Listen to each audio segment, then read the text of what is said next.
Hi friends అందరికి ఈ వీడియోలో మనకు కనబడేది బైక్ హెడ్ ఇది. ఈ హెడ్ చూసారు కదా! ఒక బ్రో అయితే నన్ను అడిగాడు.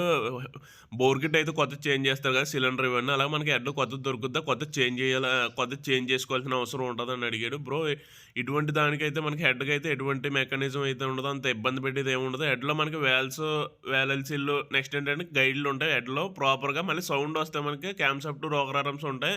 దేనికి దానికి సెపరేట్‌గానే ఉంటాయి. మనకి హెడ్‌లో పోవడానికైతే ఇది అల్యూమినియం పీస్ ఇది. ఇది పోవడానికైతే ఏమి ఆస్కారం ఏమీ లేదు. ఇన్‌కేస్ ఎప్పుడైనా క్రాక్ కట్టించి యాక్సిడెంట్ అయ్యి క్రాక్ కట్టిస్తే చిట్లి పోయే అవకాశం ఉంది గానీ, అప్పటి వరకు అయితే దీన్ని చేంజ్ చేయాల్సిన అవసరం లేదు.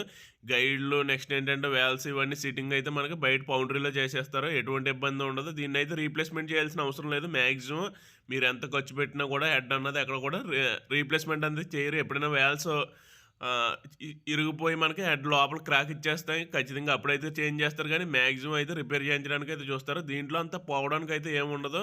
చాలామందికైతే తెలీదు హెడ్ కొత్తది ఏయించుకోవాలని.